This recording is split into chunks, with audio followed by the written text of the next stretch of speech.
El siguiente capítulo fue grabado el 11 de mayo del 2022. Converso con Tamara Díez. Fue una conversación de nutrición, obesidad y varios temas asociados, donde por un lado aprendí bastante y por otro lado me di cuenta de muchas cosas que se me habían olvidado y cosas que tengo que seguir aprendiendo. Creo que la nutrición es un área donde es muy difícil investigar, donde es muy difícil determinar qué es lo correcto y por lo tanto creo que es un muy buen área para aplicar esta lógica de más fácil eliminar aquello que no funciona que determinar lo mejor. Así que les dejo el capítulo. Bienvenidos a otro capítulo de Vía Negativa. En esta oportunidad tengo el honor y el placer de estar acompañado por una amiga, Tamara Díez. Ella es egresada de Nutrición y Dietética en la Universidad Católica. Es máster en la Universidad de Barcelona en Nutrición y Alimentación. Tiene un diplomado en Obesidad y Trastornos de la Conducta Alimenticia. Y, bueno, también hizo una pequeña pasantía en la clínica, o sea, un tiempo como nutricionista clínica. Actualmente tiene su consulta, además tiene un Instagram donde informa de nutrición y aprovecha su lado más creativo con recetas. Publicó recientemente un libro de recetas y la verdad es que es una gran persona y accedió a conversar conmigo para ver qué sale de esta conversación que siempre es entretenido. Así que eso, bienvenida Tamara. No sé si quieres Gracias. agregar algo a esta presentación. No, súper. Todo Eso. clarísimo. Me dijo que estaba un poquito nerviosa, así que vamos a tomarlo con calma. Esto está siendo demasiado Demasiado, improvisado, sí, demasiado sin abierto. preparación, sin apuntes, sin nada, así que Eso, es que eso es lo importante. La idea de esto es conversar aquello que nace nomás, no pautear demasiado, no tratar de empujar un mensaje. De hecho, hoy día lo discutía al almuerzo con un amigo, que hay posturas de repente que yo no voy a estar de acuerdo o lo que sea, pero mm, creo que es más importante generar el espacio donde alguien pueda expresar lo que piensa que plantear que hay algo correcto. Nuevamente, vía negativa, es mucho más difícil encontrar lo que es ujú. correcto que eliminar lo que uno cree que no le funciona, ¿no? Es más fácil. Así que eso, Porque sobre todo en nutrición, difícil elegir un bando. exacto. Así que vamos a partir con la pregunta más fácil de todas. ¿Cuál es la mejor dieta? No existe. Excelente, sí. No, mira, quería partir, Tamu, con que nos pudieras explicar de forma simple qué es una caloría. Ya, esta pregunta me da risa, porque como la definición de caloría es una definición súper física. Es Ujú. como la energía necesaria para elevar en 1 grado centígrado 1 gramo de agua, o sea, es una cuestión que todos quedan como ya ahí. Ya. Pero llevándolo a la alimentación, que es más o menos de lo que vamos a hablar y lo que la gente en general, o sea, uno escucha caloría y al tiro es la comida o lo que engorda o llevándolo a ese sentido. Al final la caloría es una unidad de energía. En Ujú. alimentación, de hecho, son kilocalorías, porque una caloría es básicamente algo insignificante. O sea, son 1.000 calorías Eh, por cada vez que nosotros decimos caloría. claro, tal Ujú. cual. Y finalmente es eso, es la energía que uno obtiene de las cosas que consume y que nuestro cuerpo aprovecha con los mismos, en el fondo, beneficios energéticos, lo que necesitamos para que todo nuestro cuerpo funcione y podamos vivir. Ok, perfecto. O sea, esto entra en... eh, es como esta separación de aquello que es físico de las creencias de cada uno, porque yo entiendo, corrígeme si estoy equivocado, que hay como dos corrientes principales de entender la nutrición. Una que es súper física, que es una caloría y lo que importa son las calorías. Y otra que trata de diferenciar de dónde viene la caloría como un método de determinar distintos resultados por el consumo de estas otras calorías, ¿no? Totalmente. Y se complementan. Ya. Eso es lo más chistoso de todo. Que, claro, están estas dos corrientes y hay gente que se basa en solo una o solo la otra y en verdad se complementan. Cuéntame cómo se complementan, porque no había escuchado esto de cómo se complementa. Siempre lo veía yo, y esto obviamente se comió ya, de una de estas dos visiones. Como que no se me había ocurrido pensar que lo más ya, probable es que en verdad sean súper complementarias. claro, quizás también es mi interpretación, es lo que me hace lógica, porque por un lado esta parte como tan cuadrada de, claro, una caloría es tanto, no sé, lo típico de el balance. Si mi cuerpo gasta 1500 calorías y yo como 1500 calorías, me voy a mantener en un peso. Si yo como 1800 calorías, voy a subir de peso. Si yo como 1300, voy a bajar de peso. Eso es lo que habla como esta corriente cuadrada. Que tiene un poco de razón, por supuesto. Si no, los nutricionistas no tendríamos nada que hacer de pautas alimentarias ni nada con nuestros pacientes cuando queremos trabajar sobre peso corporal. Esa es la base de generar pautas. Entender cuántas calorías gasta uno y generar una pauta que haga lo que uno quiere hacer. Si quiere subir de peso, subir. Si quiere mantener, mantener. Y si quiere bajar, bajar. Algo así es como la base teórica. Si Básicamente sí. Sí. Y esta otra corriente habla de que, claro, no todas las calorías son iguales. No es que una caloría que provenga de un alimento diferente vaya a aportar menos energía, porque es una unidad energética base, es como que yo diga, no sé, pues si tengo un litro de agua, o sea, tengo un jarro de agua de 1 litro, no va a tener 900 cc en un caso y 1100 en otro, va a tener 1 litro. Claro, es como la teoría, los experimentos de conservación con los niños, que lo agarran a cierta edad, que ya no me acuerdo qué edad era, pero eso que le ponen un vaso con un líquido y lo cambian a un vaso más alto, pero más delgado, y a otro más chico, pero más ancho. Lo mismo. Ya, conservación, o sea, calorías, calorías. Sí, ya, lo hicimos en el colegio. Sí.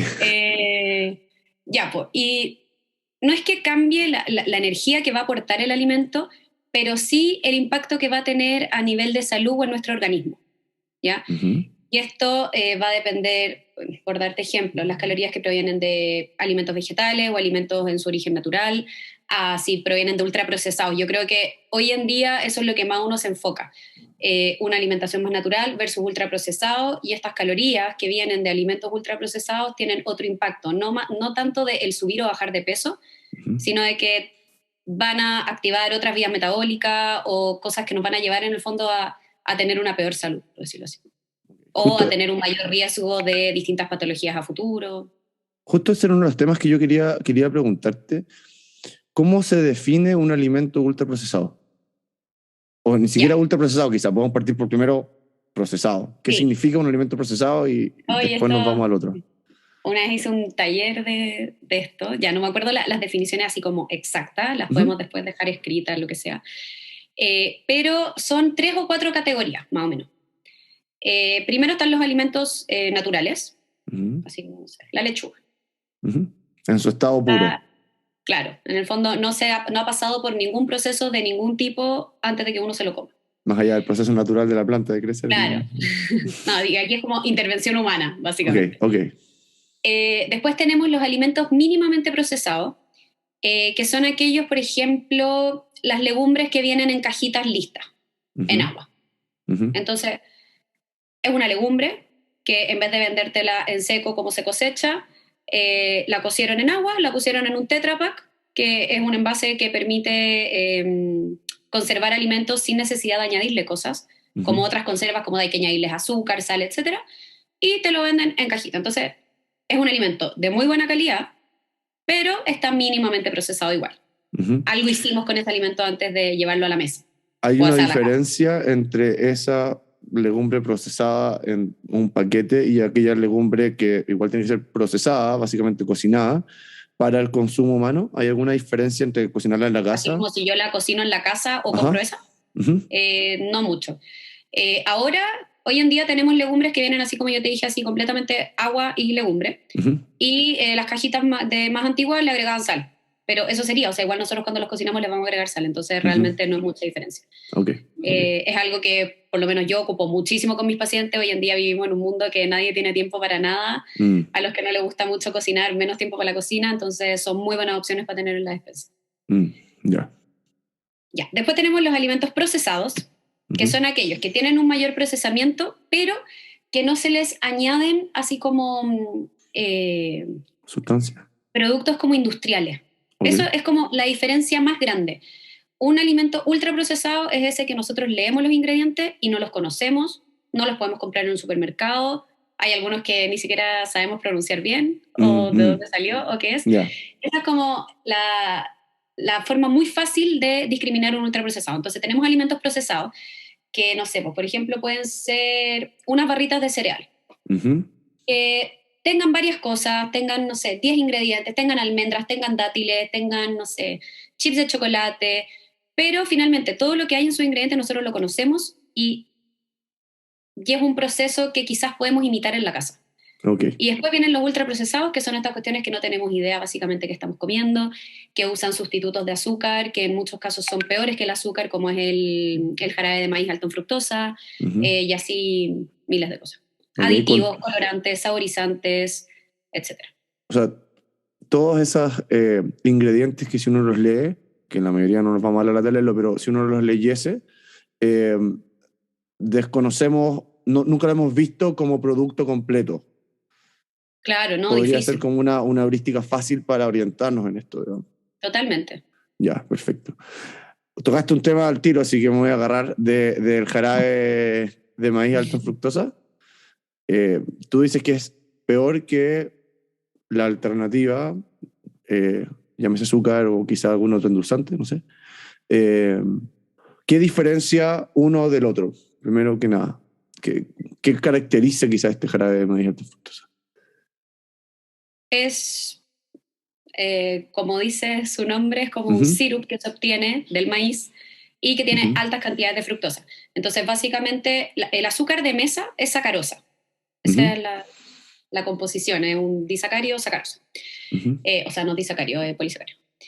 Y el jarabe de maíz alto en fructosa, su azúcar principal es la fructosa, ujú, que por un lado tenemos la fructosa natural, por ejemplo, es el azúcar que uno conoce por la fruta, ujú, pero esto viene en concentraciones mucho más elevadas. ujú. Y en nuestro cuerpo, los canales donde se absorbe o se metaboliza, por decirlo así, el azúcar, la sacarosa, que finalmente es glucosa pura, y la fructosa son distintos. Ok. O sea, Se la absorben, sacarosa, yo no me acuerdo muy bien, por eso te voy a preguntar. La sacarosa, cuando uno la digiere, o sea, la separa en sus componentes fundamentales, se transforma en glucosa. glucosa y fructosa. Glucosa y fructosa. Ok, perfecto. Sí. Ya. Y la fructosa por sí sola ya es un elemento constitutivo, o sea, no se degrada más que fructosa. No, la fructosa es un monosacárido, es Ok, una unidad de azúcar, por decirlo así, perfecto. Una unidad de un aminoácido. carbohidrato, de carbohidrato, ¿cómo Es dijiste? como la molécula elemental Ok, de de ese tipo de carbohidratos. carbohidratos. Perfecto. Claro. Ujú. Ya, volviendo a química, Y que eso, y la hay verdad es que me distintos acuerdo estudios. poco. Mm, No, sí, a mí me estáis sí. preguntando también yendo, pero a la base.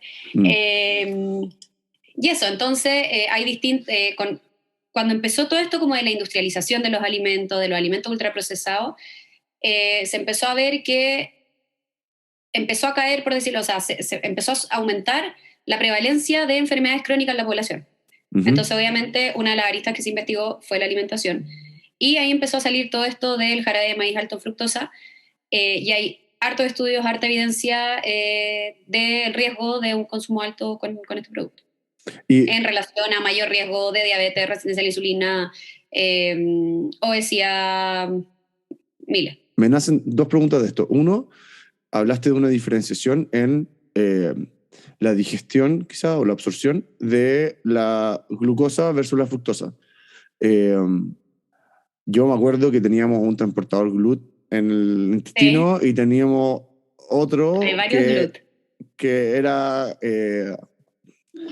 que era cotransportador con sodio y por eso las bebidas isotónicas usan la glucosa como parte del cotransporte, pero hasta ahí llega mi conocimiento, no tengo la menor idea cómo entra la Ya, fructosa, sí, es que asumo hay que será varios. lo A mí gluten, también me ¿no? está llevando muy para atrás. Ya, Pero lo que tengo recuerdo, la fructosa es como un canal aparte.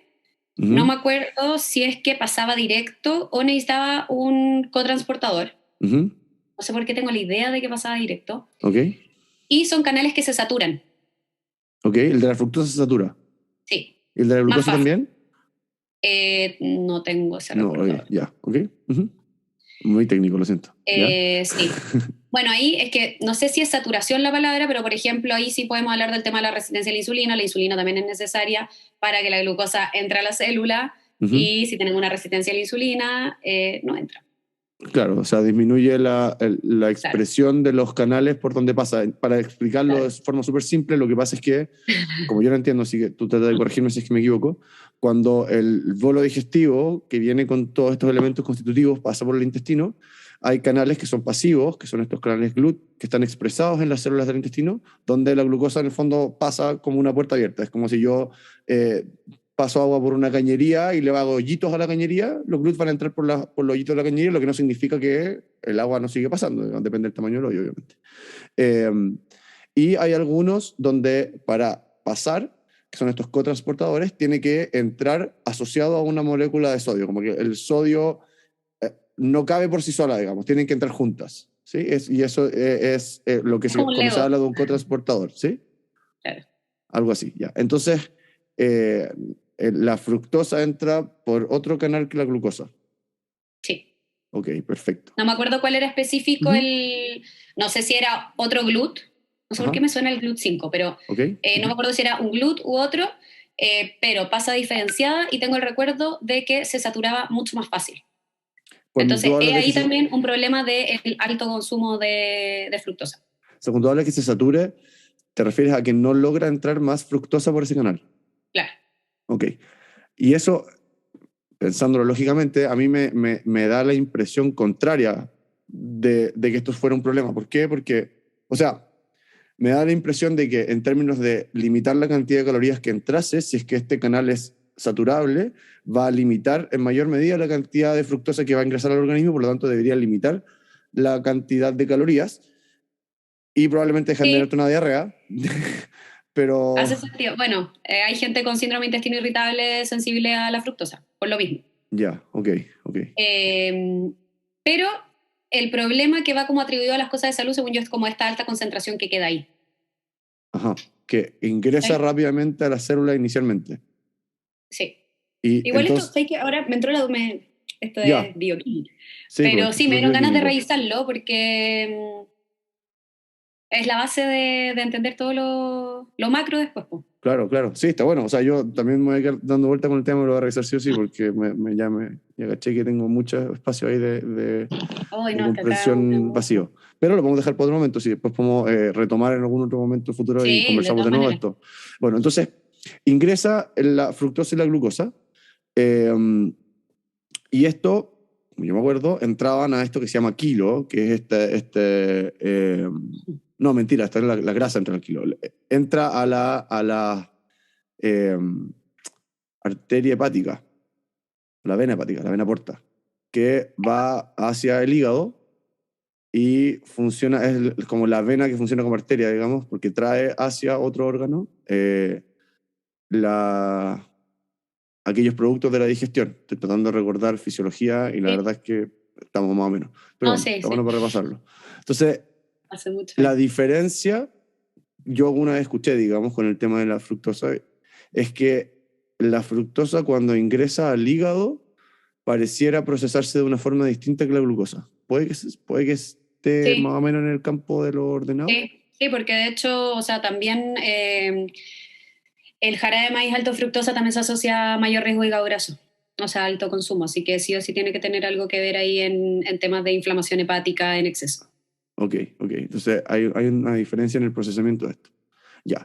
Pero saliéndonos un poco de la fisiología y bioquímica más dura, eh, entonces lo que tú estabas planteando es que aquellos, aquellos productos que tienen un alto contenido de jarabe de maíz alto fructosa, o por lo menos, por lo tanto, alto contenido de fructosa procesada, si queremos, eh, se asocian con riesgo de ciertas enfermedades. Sí, Ok. ¿Qué enfermedades específicamente estaríamos viendo ahí? dame un segundito, Ujú.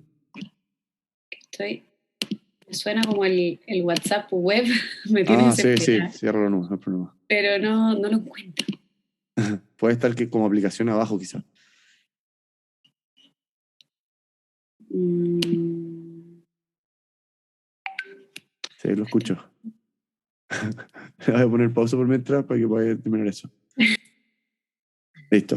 Ya, entonces, ahora sí, eh, ahora sí. como decía, estamos viendo el tema de la concentración, la alta concentración de fructosa procesada asociado a ciertas enfermedades. Entonces, ¿qué enfermedades son las que se ha visto asociación? Principalmente resistencia a la insulina, mayor riesgo de diabetes tipo 2, Ujú. hígado graso, eh, ¿qué más? Yo creo que esas son las principales, así las ¿Cardiovasculares? que tienen que ver con temas de metabolismo de azúcares, principalmente. Mm. Siendo metabólico, cardiovascular, algo por ese Síndrome lado. metabólico siempre, siempre está. Sí, ya. Sí, mayor riesgo cardiovascular también, pues porque hay daño Mm. endotelial. Claro, que eso se da por el eh, resto de las enfermedades. Entonces, para explicarlo un poco más fácil, quizá, a ver, la resistencia a la insulina, aquí me puedo meter un poco más yo, quizá. Adelante. La resistencia a la insulina se da porque existen, como hablábamos, existen canales para eh, el ingreso y egreso de todo tipo de cosas a la célula desde la sangre y hacia la sangre. Una de esas cosas que entra a la célula es la glucosa. La glucosa sube en la sangre posterior a comer porque ingresó a la sangre directamente desde el intestino, pasó por el hígado y sigue a la circulación general. Entonces, cuando existen niveles altos de glucosa, esto se sensa, hay canales en el páncreas que también son GLUT, que si no me equivoco eran los GLUT2, no estoy seguro. Bueno, y estos permiten que salga insulina como respuesta a este incremento de la glucosa dentro de la célula pancreática. Esta insulina, imaginémonos como una llave en forma de triángulo, si queremos, como jugar a los puzzles de los niños que tienen que encajarla. Este triángulo sale a la circulación y cuando llega, las células tienen expresadas en su membrana receptores de este triángulo, como los espacios donde van estos cubitos. Entonces, llega el triángulo, entra ahí, cabe perfecto porque es el único triángulo que va a andar circulando, aunque hay algunas moléculas que a veces se confunden, pero eso ya es más específico. Y eso permite que la célula exprese, se abra este canal, digamos, esta compuerta en este canal de la sangre para que ingrese la glucosa a la célula. Los lugares donde principalmente se almacena esta glucosa, o uno de los lugares donde son los mayores pozos de reserva de esta glucosa, son los músculos, aunque todas las células tienen la capacidad de ingresar glucosa con mayor o menor afinidad. Eh, por lo tanto, la resistencia a la insulina es una disminución en la expresión de estas compuertas iniciales donde ingresan estos triángulos, de los espacios para que el triángulo ingrese y por lo tanto active el canal por donde va a entrar la glucosa. Entonces necesitamos mucho más insulina porque esto es como probabilidades. Como que tiráramos Pero 500 finalmente nuestras dardos, células ya no la reconocen tan bien nomás. claro, es como que tiráramos 500 dardos a la pared, algunos van a entrar en el blanco y otros van a chuntarle fuera. Si yo tengo menos blancos a los que achuntar, voy a tener que tirar más dardos.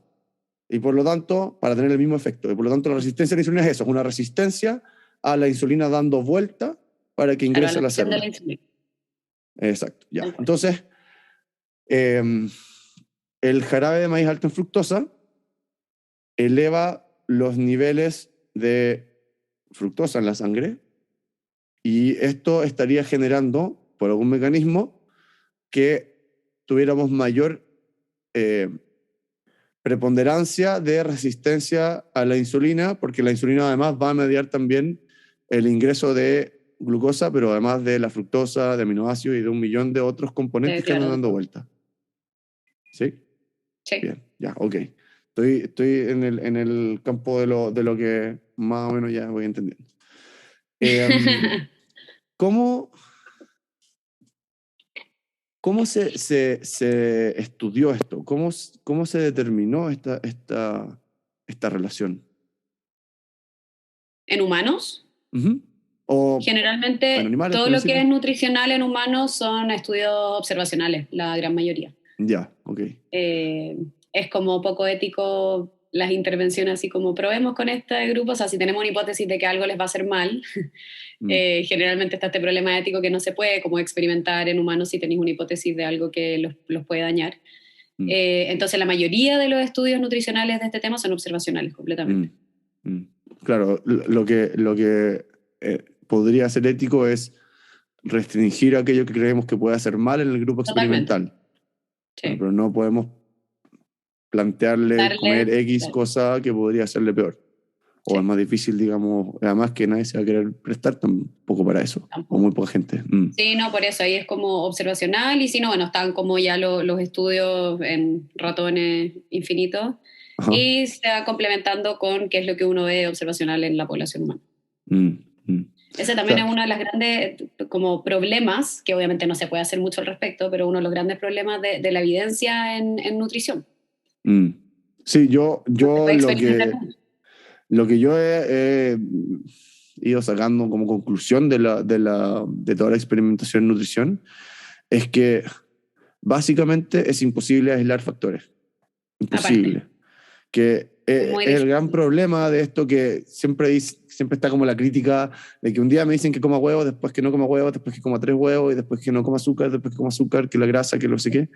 Y es porque los estudios observacionales tienen ese problema en que tú solamente observas, por lo tanto no puedes controlar todos los otros factores que pudiesen contribuir a el resultado que se está dando, que eso es súper importante entenderlo siempre, que los resultados en todo en la vida son súper multifactoriales. Entonces, por ejemplo, yo puedo subir de peso por, porque como más, pero como más porque estoy pasando por un proceso de estrés y otra persona come más porque está pasando por un proceso de duelo, que es similar, pero de otra característica, y otra persona come más porque se fue a vacaciones, y otra persona come más porque X razón. Y Entonces, probablemente no todos van a subir de peso de la misma manera tampoco. exacto, claro, y yo tengo Aparte. cierto nivel de masa muscular, la otra persona tiene menos, la otra persona tiene más. Eh, Sí, ese es el gran tema. Y cuando se pueden hacer experimentos así como más controlados, igual mm, es súper difícil porque puedes decir, ya, vamos a tomar a pura gente de, no sé, estado nutricional, obesidad, que no sé, vivan en tales condiciones, que no sé qué, y nosotros les vamos a dar tal dieta y tal cosa, pero es una locura la cantidad de cosas que hay que controlar y someter a la gente. Y también la mayoría de los estudios nutricionales, cuando se hacen intervenciones, muchos se hacen a través de encuestas. mm. Y ahí también es otro sesgo. Gigante, sí. De hecho, yo estaba Gigante. escuchando en uno de los nutricionistas que sigo una encuesta, o sea, un estudio a, dos, a un grupo de personas con sobrepeso y obesidad. Les evaluaron un observador externo la cantidad de comida y además se les pidió que hicieran un El autorreporte de comida. autorreporte. No, es Sí. heavy. Y los resultados son entre un 40 y un 60% de subestimación de calorías, si no me Sí, equivoco. probablemente, O sí. sea, básicamente no estás considerando las calorías de la mitad de lo que estás comiendo en el día. Sí. Por lo tanto, esto de que es la típica como doctores que no bajo de peso porque y no como nada, como pura lechuga. Bueno, probablemente si realmente sigues todo lo que comes en el día, no va a ser solo lechuga. Y de hecho es una de las formas, entiendo yo, como metodológicas de ayudar bastante a la gente a entender realmente qué está comiendo. Que simplemente escribe lo que Sí, comas en un lugar, lo que te va a hacer mucho más consciente de lo que estás comiendo, lo que probablemente te va a limitar en sí, ese dulcecito que te comiste entre medio, que antes no, como tenés que sí. No, escribirlo.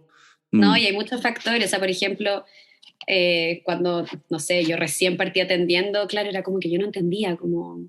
Porque obviamente uno, o sea, no es que yo o uno quiera creer que están mintiendo, pues no, siempre pues. uno parte de creerle al paciente, por supuesto. Mm. Pero era como, no me hace sentido. Y después, claro, están estos temas de que hay personas que subestiman. Está el tema de la memoria, si para qué vamos a andar con cosas. Si yo te pregunto ahora Absolutamente. lo que comiste ayer o el fin de semana, ¿y a poder decirme todo lo que comiste? Probablemente No no. una posibilidad. Eh, muchas personas cuando ya deciden tomar la hora al nutricionista tienen esta idea de repente media antigua de que uno los va a retar como que fuéramos los papás y de Mm. que los vamos a tratar mal. Bueno, cuando van al médico pasa todo el Entonces, rato. como que empiezan a hacer dieta de lo que sacaron de la abuelita o del Mm. vecino, de lo que sea, antes de ir. Mm. Entonces, no, yo estoy comiendo así. Pero esa no es Mm. la realidad. No es lo que le Mm. gusta o lo que hace o a lo que está acostumbrada la persona. Entonces, así y así son miles de factores que es muy difícil en el fondo llegar como a evidencia certera y yo creo que por lo mismo también uno no se puede casar con nada en este mundo. Claro, perfecto. Excepto con tu marido. Claro. Exacto, muy bien. Eh, claro, de hecho, si no me equivoco, hablaban de otro estudio de nutricionistas autorreportando su consumo y no sé, había un 10 a 15% de diferencia con las calorías reales medidas por un observador externo. O sea, ni siquiera a la gente que maneja esto es capaz de llevarlo correctamente. Eso habla de la dificultad que es eh, que significa el mantener una adecuada estimación de lo que uno está comiendo, de lo que uno está consumiendo constantemente. Sí, totalmente. No, y aparte, o sea, como, por otro lado, a mí también, Mm. cuando de repente preguntáis y la persona es tan específica, Mm. eso tampoco es bueno, porque está Mm. bordeando una línea de obsesión, de quizás miedo con la alimentación, Mm. de quizás algún indicio de algún tipo de trastorno. O sea, si yo te pregunto, oye, ¿y qué comiste ayer?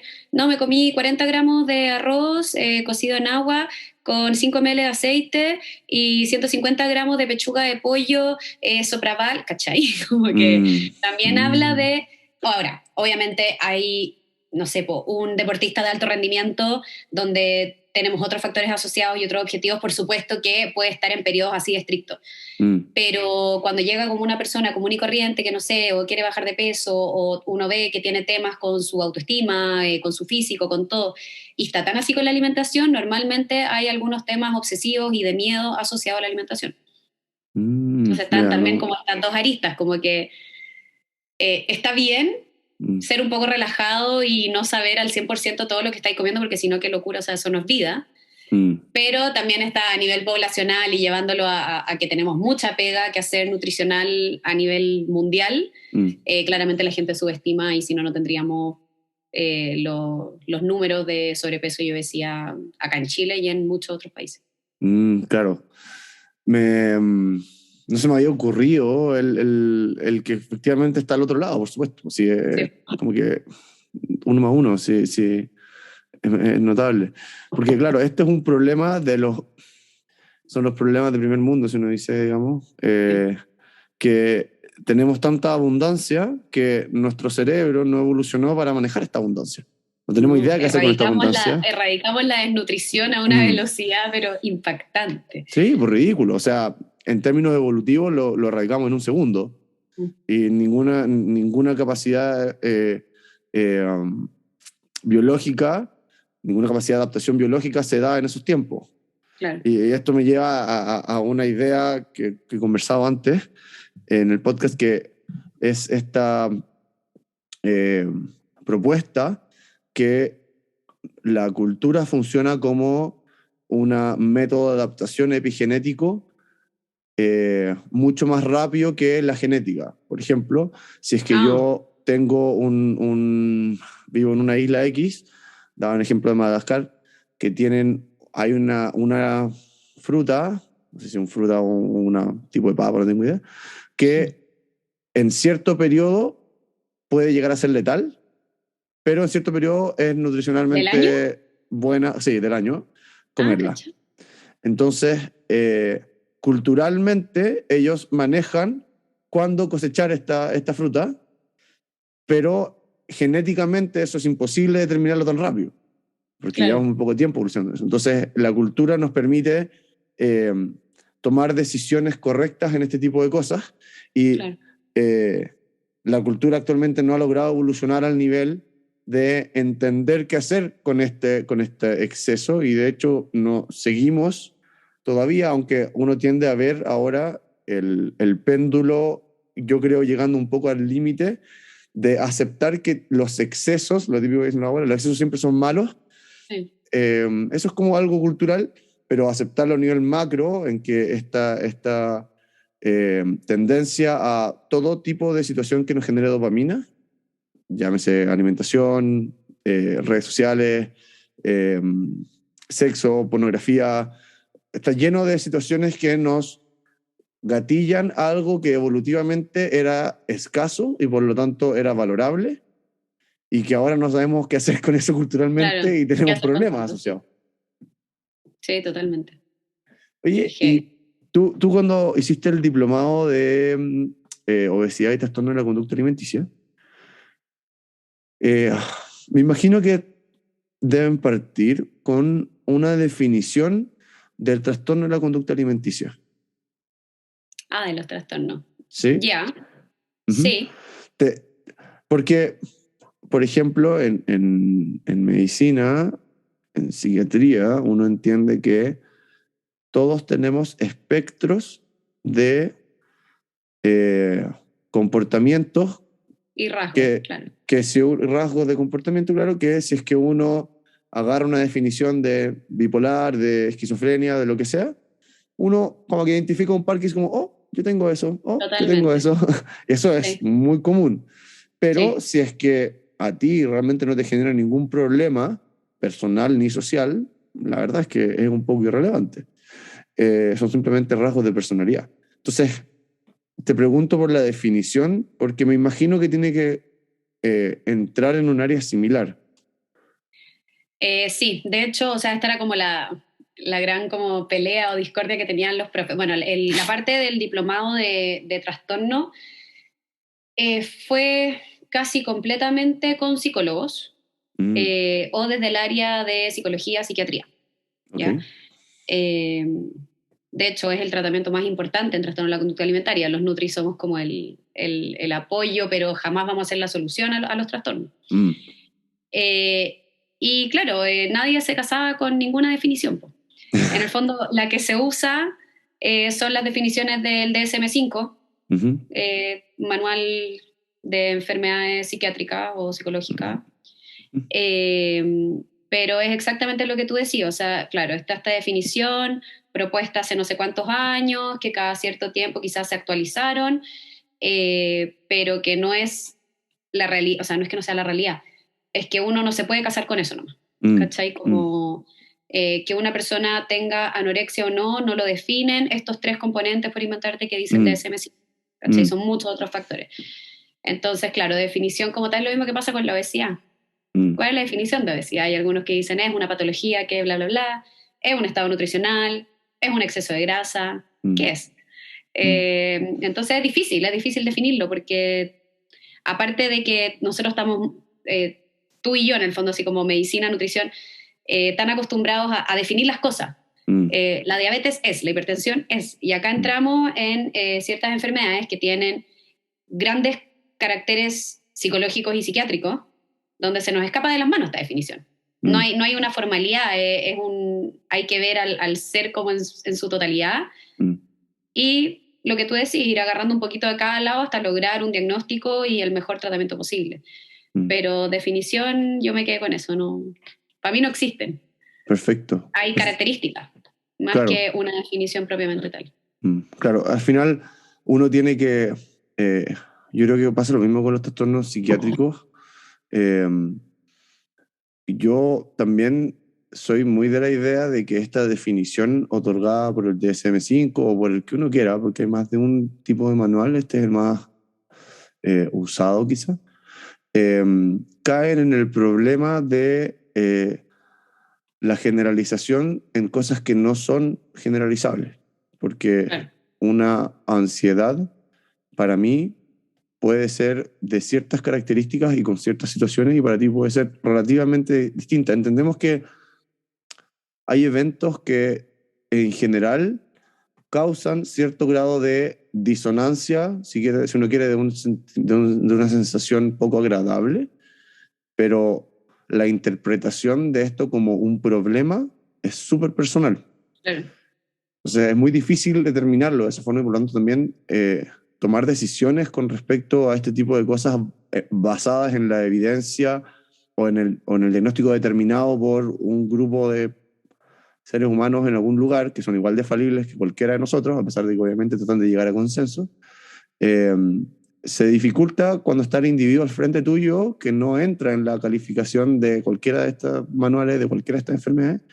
pero tú ves que él está sufriendo y con algo que necesita arreglar. Sí, Es un totalmente. tema de las definiciones.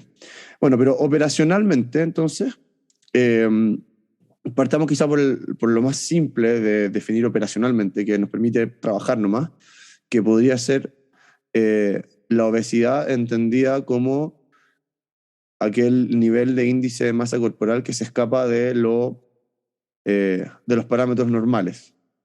¿Sí? Claro. O sea, Ya. hoy en día sí, pues la obesidad es básicamente eso, es un IMC sobre 30, Ok. Eso es la obesidad actualmente. claro. Ujú. Hablemos de... Obviamente la definición en sí trae más cosas, pero como uno, o sea, si yo, no sé, derivo a un paciente porque tiene obesidad, es porque calculé peso, estatura al cuadrado, saqué el índice de masa corporal, me dio sobre 30, que ahí empiezan como los distintos grados de obesidad, porque tenemos obesidad grado 1, 2 y 3, donde ya la 3 es la obesidad conocida como mórbida, Ujú. y listo, pero es mucho Mm. más que eso. Que eso para mí también lleva a un problema de definiciones, porque obesidad mórbida implica que el resto de las obesidades no son mórbidas. Mórbida se entiende en términos médicos como productor de enfermedad, o, claro, como una enfermedad en sí mismo, digamos, algo que es mórbido. Morbilidad es enfermedad. Yo no sé cuando chico, antes de entender lo que significaba, como que morbilidad, yo pensaba que mórbido es como muy gordo. Eso Claro, era como mi porque la comprensión gente lo de ocupa qué así, es pues como mórbido. culturalmente. Sí, es como muy gordo, muy gordo, mórbido. Ya, pero la obesidad en IMC 31, si uno quiere, sigue siendo causante de enfermedad y enfermedad en sí misma. Sí, mira, yo creo que ahí eh, puede variar un poco la cosa. Ujú. En el sentido de que, ay, no sé, es que es un tema hoy en día. De hecho, el otro día vi un post en Instagram Mm. que subieron un escáner, así como una foto de un escáner corporal completo Mm. de dos mujeres. Ujú. No me acuerdo, y ponían la edad, en el fondo estatura similar, y ponían una con obesidad y otra estado nutricional normal. Ujú. Y claro, se veían deformidades osteoarticulares, inflamaciones a nivel de intestino, todo como todos los órganos más grandes. Ujú. eh, Al toque como que tuve ahí que no se veía un cuerpo sano. Mm. Eh, pero hay que sacarse también un poco de la cabeza que simplemente un peso o un estado nutricional diagnosticado por índice de masa corporal define que hay una enfermedad. Ujú. Entonces, en ese sentido, ya, para mí lo que es obesidad mórbida, o sea, que así está como dictaminado, que es la Ujú. obesidad grado 3 hacia arriba, que en el fondo es IMC sobre 40, Ujú. probablemente, o sea, yo creo que si tomamos una muestra, probablemente vamos a ver patologías en esas personas. Ujú. Eh, pero en una obesidad 31 no estaría tan segura. Mm. Yo igual trabajo pérdida de peso en mis pacientes con obesidad. O sea, Mm. yo no les voy a decir mantengan la obesidad. Ujú. Esto no tiene que ver ni con una gordofobia ni con nada, es simplemente evitar que el día de mañana esa persona, o sea, tratar de disminuir los riesgos de patologías que esa persona el día de mañana pueda tener, Mm. sobre todo cuando hay gente joven. Ujú. Porque me ha pasado con pacientes, bueno, no me sé los IMC, pero sí con sobrepeso o obesidades más hacia al IMC 30, que le pido exámenes de sangre y todo relativamente, o sea, normal, cuando uno se espera de repente muchas alteraciones. Ujú. Eh, entonces yo, o sea, yo trato de sacarme esa como estigma, por decirlo así, Ujú. que los profesionales de la salud tienen Ujú. y tenían más antes, con las personas más gorditas. Mm. ¿Cachai? Yo Yo- creo que simplemente, y pasa, o sea, de repente van al doctor y antes de pedirles cualquier tipo de cosa, ven que están pasados de peso y, ay, no, al nutricionista y esta cuestión, y chao, tiene que bajar de peso, sacado la cosa. mm. Y no están así. Hay Yo- muchos factores, o sea, el peso es un factor más de miles. Entonces era como lo mm. que, como, claro, quizás la obesidad 3 yo sí la tomo como mórbida porque es mucho más probable que esas personas sí tengan patologías asociadas versus a obesidad de menor grado. Pero también entiendo lo que tú decís, que al final, ya en un estado de obesidad, lo principal para mí es el exceso de masa grasa.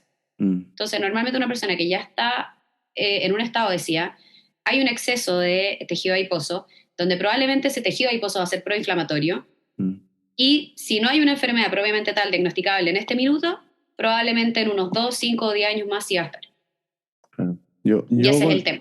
Yo estoy de acuerdo en lo que tú dices con respecto a estos estigmas, pero quiero hacer dos capites. Uno, me carga el término gordofobia porque fobia implica miedo y nadie tiene miedo a los gordos.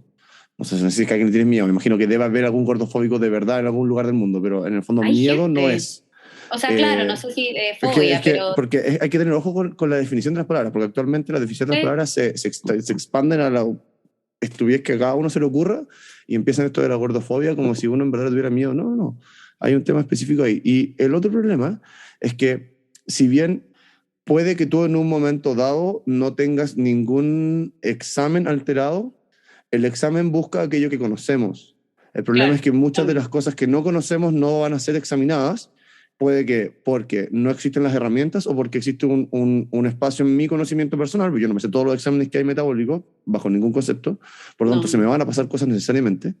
Eh, pero yo soy de la idea, y por lo mismo vía negativa si queremos, de aquello que evolutivamente no se da con normalidad o que escapa a aquello que evolutivamente uno espera que sea sano, es más probable que uno se beneficie de limitarlo a dejarlo estar por sí solo.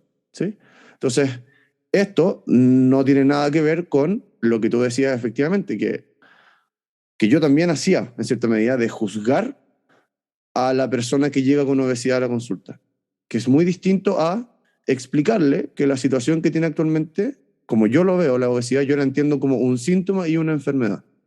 Es un síntoma de una disonancia interna entre el aspecto físico y actualmente lo entiendo como el aspecto espiritual, ni siquiera también mental, que lo podemos discutir de ahí, y eh,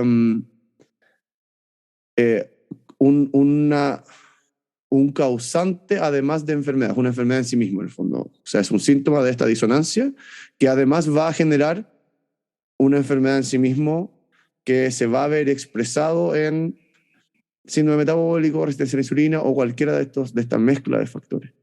Entonces, creo que también a veces en este instinto compasivo de evitar algo que se hacía anteriormente, que está bien, que todavía se hace en el fondo, que los seres humanos somos así igual. Tampoco podemos tratar de tapar el sol con un dedo en que no juzgamos a nadie, no, juzgamos.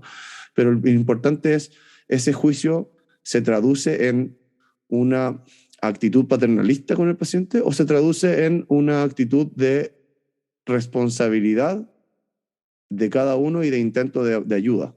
Y a veces caemos fácilmente en disfrazar nuestros impulsos eh, agresivos, eh, perniciosos, los disfrazamos de compasión o los disfrazamos de eh, ayuda y en verdad son simplemente expresiones no integradas de intento de daño. ¿A qué voy con esto? Por ejemplo, cuando eh, a un amigo, no sé, le pasa algo y, y el método de decirle que lo queremos ayudar es como echándole la culpa de lo que le pasó. Como, ¿lo quieres ayudar o quieres hacerlo sentir un poquito mal por lo que yes. pasó en verdad? Y que es lo mismo que pasa al final con lo que puede pasar, digamos, con los pacientes con algún tipo de sobrepeso o incluso con otras patologías también. Y, y eso es porque se nos olvida también que los médicos, nutricionistas, el resto del personal de salud son igual de seres humanos que cualquier otro. Entonces Sí. tenemos estos impulsos igual que el resto. Pero eso quería como comentar a propósito como respuesta, digamos, a lo que tú dices, porque a veces también tendemos a, en este impulso compasivo que yo no entiendo, digamos, a difuminar mucho algunas líneas de cosas que no No es sabemos que no van necesario a ser bien, obviamente. Claro. que no es necesario quizás hacerlo así. Bueno, pero volviendo entonces a la obesidad. Eh, Espérame, ¿escucháis un ruido raro por no, mi cámara? Ah, ya, dale, sigue entonces. no escucho. De ahí Dale, después, en todo caso, cuando se va, cuando voy viendo la grabación, se puede descubrir si hay alguna cosa especial, así que ya. tranqui. No, es que algo se pusieron a hacer como al lado, pero Ah, dale, ya. te escucho Se bien. pusieron Estamos bien. a cambiar muebles. Sí, ahora acaba de pasar una moto acá, por ejemplo, afuera, que igual no sé si se va a escuchar o no, pero ahí lo van. Entonces, el, el trabajo de la obesidad tú ves el rol de la nutricionista como un apoyo al trabajo psicológico. Sí, completamente. ¿En qué consiste ese apoyo? O sea, en obesidad no tanto como, no, lo que te había dicho más de apoyo en trastorno de la conducta alimentaria como anorexia, bulimia, trastorno por atracón, etc. Ya. La obesidad parte de mí, Ujú. porque esto no lo enseñan en ningún lado, pero parte de Sí, mí la considero un cierto trastorno de la conducta alimentaria, totalmente. yo también. Porque hay muchos factores psicológicos asociados a lo que hablaba ya antes, espectros de comportamiento. Mm. O sea, no es lo que uno solía pensar y lo que da rabia que la gente siga pensando que una persona tiene obesidad porque come mucho y está todo el día echado y no hace nada, y eso también es parte como de eh, estos estigmas o cómo uno juzga a la persona Mm. con obesidad. Mm. Y no es así. Entonces, parte Mm. de mí también lo considero un cierto trastorno de la conducta alimentaria, pero distinto. Ujú. En estos casos sí somos mucho más, no es que seamos poco importantes los trastornos de la conducta alimentaria, Mm. pero sí en pacientes con sobrepeso y obesidad tenemos un impacto mucho mayor, en el sentido de que es inmediata la ayuda que podemos entregar. No así en quizás personas con anorexia, con bulimia, en donde aparte de dar una pauta es mucho más complicado porque hay muchos miedos a la alimentación. O sea, Mm. normalmente un paciente normal, ya, tú vayas a la consulta y yo te voy a entregar tu pauta con absolutamente todo. Tus medidas que te tomé, tu cálculo de requerimiento, la pauta, yo siempre a mis pacientes les digo, vamos a dejar una pauta de tantas calorías por tal y tal razón, te voy a dejar tanto de proteína, o sea, en trastorno de la conducta alimentaria esto no lo podéis ni pensar de partida. Mm. Entonces, como, aparte, no es que uno quiera esconderlo, pero Ujú. uno no puede favorecer las conductas obsesivas. Mm. Entonces, imagínate, yo le digo a una paciente o con anorexia o con bulimia, ya te va a bajar una pauta de, no sé, 1800 calorías, y lo primero que va a hacer es bajarse aplicaciones contadoras de calorías, va a poner todo lo que comen las aplicaciones, y se pasa, va a tomar alguna conducta compensatoria, como el vómito, o hacer más actividad física, o uso de Mm. laxante. Entonces, Mm. es mucho más difícil, y por lo mismo, los avances que uno va haciendo nutricionales siempre tienen que ir de la mano con los avances que se hace con el psicólogo y el psiquiatra. Mm. Entonces nosotros siempre estamos como, por decirlo, como apoyando desde atrás, ¿cachai? Mm. Como haciendo nuestra pega, pero siempre según los avances que va teniendo la persona en otros ámbitos. Mm. En el sobrepeso y la obesidad podemos ser mucho más directos. Y normalmente acá, ¿qué es? Un déficit calórico, que acá también está los estigmas de los nutricionistas, de las personas hacia los nutricionistas, Ujú. de comer lechuga y pechuga de pollo y brócoli todo el día y que no se puede comer nada más, si fuera carbohidratos, y la zanahoria tiene mucho azúcar y bla, bla, Sí, bla, bla, verdad. bla. Que no es así, po. Entonces, yo siempre trato, a mí me encanta ver pacientes con obesidad, lo gozo con ellos, porque Ujú. son los primeros que se dan cuenta en que no es difícil. Mm. De hecho, es mucho más difícil hacerle una pauta para bajar de peso a una persona con estado nutricional normal, así como que yo Mm. diga, ya, yo quiero bajar 2 kilos para no sé qué cosa, a que una persona con obesidad que baja unos 4 kilos al mes así sin ni siquiera planificar. O Mm. sea, uno le ordena un poco, le dice, oye, ¿sabéis que mira, te estáis pasando en tal y tal y tal, ordenemos esto, y solos empiezan a bajar y se dan cuenta de que no tienen que hacer una cuestión de 1200 calorías, pueden Mm. comer 1800 calorías, que quizás para algunos es impensado, Mm. y te pueden bajar 2 3 4 6 kilos en un mes. Mm. Entonces, comiendo de todo, sin restringir carbohidratos, simplemente ordenando. Eh, entonces, a eso, en ellos, como que nuestra pega sí es mucho más directa, no es tan de apoyo. O sea, está el apoyo, obviamente, de. Yo siento que los nutricionistas también hacemos una cierta pega de psicólogos, Mm. que de hecho Absolutamente. es Mm. una de mis máximas críticas hoy en día a la formación universitaria de nutrición, de que Ujú. no tenemos pero ni un curso de psicología. O Mm. sea, lo que uno genera con los pacientes es básicamente la empatía propia de cada uno, y si uno la Mm. tiene bacán y si no, no. Mm. Eh, pero uno hace de todo en la consulta. Mm. De trabajar los miedos, el amor propio, que ya quizás es algo que está como de moda, pero es Mm. importante la autoestima que tiene la persona, Mm. de las frustraciones, porque también pasa y pueden estar muy mateos y de repente tuvieron lo que tú decías ya antes, o sea, un duelo, o los echaron de la pega, Mm. o lo están pasando mal en su pega, o lo que sea, o como estudiantes, no sé qué, y se desordenan en la comida. Y es Mm. normal, po. Entonces llegan con frustraciones, con miedos, con todo, uno hace una pega ahí como muy multidisciplinaria, Mm. pero yo siempre trato de derivarlos al psicólogo. O sea, lo mejor es la pega ahí entre los dos. Y con Claro. médico y con todo, po. Pero para mí el apoyo del psicólogo en personas con obesidad es clave. Mm. Es muy, muy importante. Pero primero, dejar claro a cualquier Hablé mucho, persona corazón. que no está perfecto. A cualquier persona que todavía crea en el pollo con brócoli, que no te sigue en Instagram, que te siga en tu Instagram, van a darse cuenta que se puede comer rico y sano. Em, Hay gente que trabaja así, si eso es lo peor de todo, que estamos en el año claro. 2022 y todavía me muestran pautas de nutricionistas o nutriólogos que tú decís, ¿dónde estudiaron? ¿Dónde Mm, se siguieron formando? mm. ¿Qué están haciendo? Como, te apuesto que ni siquiera ellos lo hacen, No, ¿cachai? es que eso es clave, eso es clave. O sea, cuando uno predica pero no practica, es lo mismo que yo le digo a los pacientes, como, mira, yo no te voy a decir que hagáis nada que yo no haría.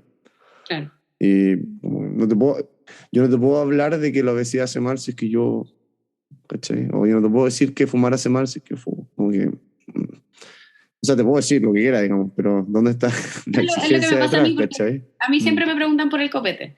mm, Ya, ¿y cuánto puedo tomar con las pautas? mm, Es como, mira, lo menos posible. ¿Qué te voy a decir? No mm, te voy a decir tienes prohibido el alcohol porque aparte para mm. mí la palabra prohibición Prohibidor. o restricción, antes pusiste ejemplo de niño, es lo mismo. Mm, No le prohibís el dulce al niño, va a un cumpleaños y se va a comer todo lo que encuentre. 15. Entonces eso me pasa y lo mismo. Yo tomo, soy buena para carretear. Entonces, ¿qué? Decirle a la persona, no, si quieres bajar de peso, si quieres subir masa muscular o lo que quieras. No. Obviamente el alcohol va a perjudicar objetivos de todo tipo en relación a salud, Mm, pero trata de tomar lo menos posible si quieres seguir tomando. Hay opciones menos calóricas, si es que no te gustan, no estás obligado a tomarlas, a gustan, también me da rabia, así como iban al nutricionista y solo puedes tomar champaña. Y claro, pues ahí las cabras mandan la botella de champaña, pues entonces, y ni siquiera claro. les gustaba tanto, entonces prefiero que se tome una piscolita suave a que se ande mandando la botella de champaña si ni siquiera la disfrutar tanto. Mm, claro. Entonces es como Quiero que un... volvamos al tema del alcohol, pero antes Dale. no quiero seguir con el tema que estábamos recién. Em, Te voy a plantear algo que estuve estudiando hace poco, que ya lo he comentado en el podcast, pero son capítulos que todavía no salen. Em, Tuve hace poco una reunión con un psiquiatra argentino, el doctor Riloa, que además es psicoanalista. Y preparando ese podcast yo estaba escribiendo un poco de algunos temas que a mí me están dando vuelta con respecto a salud mental. Y llegué al tema de las adicciones. Em, y me di cuenta que iba a escribir algo que yo no he estudiado personalmente, sino que había escuchado en algún lado. Y trato de limitar o de ser bien consciente de aquellas creencias que vienen de algo que escuché y no de algo que yo mismo me, por lo menos, propuesto estudiar de alguna u otra forma. Y es que aparentemente una de las únicas formas de consistentemente lograr que un adicto a el alcohol específicamente, pero a las drogas en general, deje aquello que quiere dejar, es a través de un cambio, de una transformación espiritual. Ya. ¿Qué significa eso? Mm, Vaga definición, digamos, pero eso es bueno, yo creo, en este tipo de cosas porque implica que no existe un camino, sino que implica que existe una guía nomás de qué podría significar esto. Yo lo interpreto como una sanación de un aspecto interno del ser humano eh, que estaba siendo negada previo a esta transformación. ¿Sí? Eh, bueno, y en base a eso me puse a investigar y llegué a dos papers del mismo autor que ya lo he citado Pero 10 tengo veces. dudas. O sea Dime. que Sí, yo sí, creo sí. que es lo que nos viene a la cabeza a todos cuando escuchamos la palabra espiritual, como que uno lo Mm. suele asociar a religión, Ujú, a alguna fe en algo. ujú. ¿Te basas en eso? Por eso digo, la definición es vaga para mí. Ya, Todavía no lo tengo claro. Creo ya, que la religión es un punto cultural de convección de transformaciones espirituales consistentes en el tiempo, O sea, Ya. es como el embudo, es lo que quedó del embudo de transformaciones espirituales o de persecuciones espirituales a lo largo de la historia. Eso se decanta en algunas religiones que conocemos actualmente. Eh, pero no es la única forma de expresión espiritual, y eso yo creo que todo el mundo lo sabe. Solamente que es una que tiene a su favor el peso de la prueba histórica, más allá Claro. de todas las instancias de malos actuares humanos propios de cualquier cultura y cualquier situación, digamos. Esto no, o sea, desde reyes hasta sacerdotes, pasando por zapateros, todo el mundo ha actuado mal en algún momento en la situación de poder. El poder absoluto corrompe absolutamente. Eso es una máxima que yo creo que es universal. Entonces, es una decantación para mí. La segunda pregunta, Y dime. no, sobre lo mismo. Y ponte tú, no sé, la meditación. ¿Lo Ujú, tomaríais como un camino para trabajar estos espectros espirituales? ujú. ¿Sí? Sí, yo creo Ah, que ya. sí. Yo creo que la meditación es un camino para eso mismo, porque te permite empezar a darte cuenta de aquellos pensamientos que tú creías que que te conformaban, que te describían, que te definían, eh, y cómo no tienen realmente ninguna diferencia con otros pensamientos o sensaciones eh, que también vives inconscientemente. Claro. Entonces es un camino hacia lo mismo, creo yo, sí. Bueno, Bueno, y a propósito de eso, llegué a dos papers del mismo doctor que se llama algo, Alamani, en el apellido, con doble L. Y él divide al ser humano en dos aspectos. Lo físico es aquello corporal y cerebral, y lo espiritual lo define como espíritu, alma y capacidad de conocimiento, en el fondo. Y se basa mucho en Jung, bueno. Y dentro de eso habla de estos dos papers, explica cómo se formó Alcohólicos Anónimos y cómo los fundadores, a través de experiencias espirituales, dejaron el alcohol. Y por qué esto es uno de los fundamentos actuales de Alcohólicos Anónimos. Uno de los fundamentos de Alcohólicos Anónimos es tener una transformación espiritual. Eh, bueno, sí, sí, o sea, partían con un rezo. sí, pues, exacto, por eso. Porque es a través de la sanación del espíritu, lo que él plantea, que esta, estas adicciones se van sanando. Claro, es Y difícil porque como que uno se puede ir en toda la bola, ¿cachai? Como ya, y que el espíritu y cómo se trabaja. absolutamente, Y, o absolutamente. sea, Y ahí hay estamos un error. acostumbrados a que todos los tratamientos sean cosas tangibles, Mm, mm, exacto. examinables, Mm. ¿cachai? Es que ahí es uno de los grandes problemas que tenemos actualmente de Mm. tratar de sanar lo que va por un lado con lo que va por otro lado. ¿Cachai? Entonces estas definiciones se van a caer necesariamente. Lo moral no es definible en lo físico, ¿cachai? Lo espiritual tampoco, porque están muy ligados. Y él hace mención a una oración de Jung, que una forma de expresar las adicciones, especialmente al alcohol, que en inglés a los alcoholes, una forma de decirles es spirits. Spirits son como estos Smirnoff Ice y como estos como Sí, ya. alcoholes. Entiendo que son los alcoholes destilados, pero no estoy 100% seguro. Pero spirits, ¿ya? Y él hace, dice una frase que es spiritus versus spiritum. Entonces, como este ataque a tu espíritu mediante O estos spirits, espíritu, claro. ¿cachai? Mm. Eh, es una forma de llenar ese vacío que hay ahí, o esta disonancia que hay entre tus acciones y tu espíritu, si querés. Eh, y él plantea que la única forma de realmente dejar adicciones es a través de esto, y esto lo amplía a adicciones a tabaco, alcohol, Sí, pues, drogas, sexo, pornografía, comida, medicamento. lo que tú quieras, ¿cachai? Obviamente hay componentes diversos en cada uno y nada es unidimensional, siempre hay que entender eso, pero En la, salud nada. la capacidad de sanar esa disonancia interna que todos tenemos, que es esto de el lunes parto la dieta y no la parto, o hoy día me voy a acostar temprano y no me acuesto temprano, o voy a ir a tomarme una piscola nomás y me tomo 6. Eso que pasa constantemente, que es inherente al ser humano, a todos nos pasa, por lo tanto no se trata de juzgar a nadie como mejor o peor, y eso es una cosa muy importante de entender, pero la forma de sanarlo sería a través de esta sanación espiritual. ¿Cachai? Fático.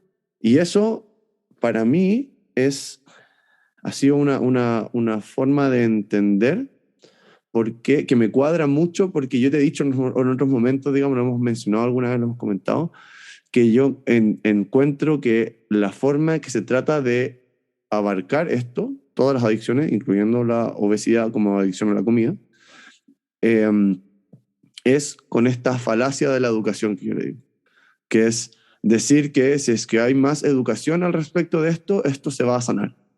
Y es el ejemplo que siempre doy, que, ok, si es que fuera así, no habrían nutricionistas obesas, no habrían médicos que fuman, no habrían profesores de educación No, física sin justificación. sedentarios. Es algo que uno ve constantemente y es innegable si es que uno lo acepta. Por lo No, y tanto, con adicciones me hace sentido. mm, es que por lo tanto, si uno acepta como esta vía negativa que yo uso, como método de heurística nomás, si uno dice, ok, si la solución es más educación y la gente que tiene más educación en esto no está sanada de esto, podemos descartarlo como metodología única de aprendizaje. ¿Significa que no sirve para nada? No, por supuesto. Claro. Pero significa que no va a ser la solución única. No existe una solución única y no va a ser esa tampoco si es que existiese. ¿Cachai? Es Totalmente. una heurística simple. Sí. Entonces, No, en ese sentido, o sea, lo que mencionando hace un poquito, chucha, lo de educación, eh, perdón, que en nutrición en general, creo que es muy importante porque si bien se van a seguir como cometiendo errores, o sea, no existe perfección, esto no va a curar nada, pero sí podría ayudar es que la gente tiene una desinformación a nivel de lo que mm, es nutrición, dietética, alimentación, heavy. mm, Y lamentablemente los medios que tenían para informarse, porque en el colegio jamás en ninguna malla curricular escolar hablan de alimentación, aparte de quizá hacerte una feria saludable y enseñarte que comer fruta es bueno, no, no hay cursos de eso. En las mm, universidades, si no estudiáis algo relacionado a la salud o no tomaste un electivo, ni idea. mm. Entonces la gente se informa a través del matinal, que yo no sé si se ponen de acuerdo para traer gente que no, no sé. Eh, o bueno, ahora ojalá en nutrición cambie, cada vez somos más, yo y ya tengo, pero así como partners en Instagram, que ojalá conocerlo algún día en persona, Mm, pero al final, claro, somos de la misma escuela, la misma calaña. Eh, yo creo que también todos súper como ambiciosos de seguir estudiando, porque es lo que tú decías, o sea, las cosas cambian día a día. mm, Ahora ponte tú que está como de moda el mindfulness. A mí hace años que me encanta, decidí hacer este otro diplomado que terminé a principios de este año, pero yo creo que lo próximo que voy a estudiar va a ir por ahí. ujú, En el fondo complementar y si uno le da, es lo que más trato de hacer a través del Instagram, aparte de que, bueno, mi Instagram principalmente es comida porque es lo que me encanta hacer y siempre lo usé como una herramienta para mis pacientes. Yo partí con el Instagram cuando partí siendo independiente y hacía domicilios, subarrendaba consultas por aquí y por allá. Entonces era una herramienta como yo quería entregarles más material, pero lamentablemente no hay tiempo, ¿cachai? Para mm, hacerles guías y materiales educativos. Entonces era como, ok, pero tengo este Instagram donde vaya a tener ideas de recetas, donde lo subo con aportes nutricionales, donde subo tips, donde hacemos rondas de preguntas. Entonces era como mi forma de tener a mis pacientes como complementados con todo, mm, como no solamente lo que uno les puede entregar en 45 minutos de consulta. mm. Y bueno, la cuestión creció, pero nada, pues eso es bacán y eh, claro, el que me sigue a mí y a muchos de mis colegas que somos de esta calaña, entienden mucho mejor y llegan con una educación y una Mm. idea distinta de lo que es la nutrición, Sí, por ¿cachai? supuesto. No, sin Entonces, duda que la claro, educación ayuda. de todas Mm, maneras, no es la solución, mm. pero hoy es demasiado importante. Sí, es que actualmente en la era de la información está todo en Internet. Si uno en verdad quiere encontrar información de algo, lo va a hacer. Y eso es algo que yo también le digo a los pacientes. O sea, ayer conversaba con un caballero que fue por un 15 tobillo, que no tenía nada, en verdad. Pero tenía una insuficiencia venosa, o sea, tenía los tobillos del porte tobillo Ay, elefante. Y ya, enfermedades, no, diabetes. ¿Y qué medicamento usa? Creo que metformina, pero en verdad no me voy a controlar hace no sé cuántos siglos. ¿Cachai? Y ya, pues ya le vieron los tobillos. Es que mira, estos tobillos, en el fondo, claro, te duele un poco caminar, pero en verdad te duele porque te duelen. Si la sangre está parada ahí abajo, más lenta que Vespucio en hora pic. Entonces, como que obvio que la cuestión va a ser un problema, ¿cachai? Y, y dije, mira, le hablé, la típica, como hablé sobre lo que significa el manejo de estas cosas y todo. Le dije, mira, nada de lo que te dije recién, tú no lo sabías. Nada de lo que yo te dije recién es algo que tú necesitas que yo te lo diga realmente, ¿o no? Sí, me dijo, obvio. ¿Sí? O sea, tú sabes que tienes que comer mejor, ¿sí? Sí. ¿Sabes que tienes que bajar de peso? Sí. ¿Sabes que tienes que hacer actividad física? Sí. ¿Sabes que tienes que tratar de dormir una cantidad de horas relativamente decente? Sí. Entonces, ¿por qué no se hace? Y ahí es donde yo te digo, o sea, ¿por qué no lo haces? Tienes que verlo. Eso es el verdadero problema acá. Todo esto son síntomas del verdadero problema de fondo. Y el verdadero problema de fondo es que hay una disonancia entre este cuerpo que llevo y lo que yo me quiero hacer a mí mismo. Porque si yo en verdad estoy consonante con mi cuerpo, no voy a querer dañarlo. no. Y yo sé que le estoy haciendo daño. Sé que le estoy haciendo daño constantemente en un millón de cosas. Y sé que me hago daño a mí mismo también cuando me propongo algo y no lo hago, cuando me dejo llevar por impulsos que yo sé que no quiero que me rijan en el largo plazo. Entonces, eso para mí es este proceso espiritual, ¿sí? Que es esa relación entre yo y mi cuerpo, y yo y mi mente, y yo y El cómo estar me, realmente conectado. cómo me planteo hacia adelante.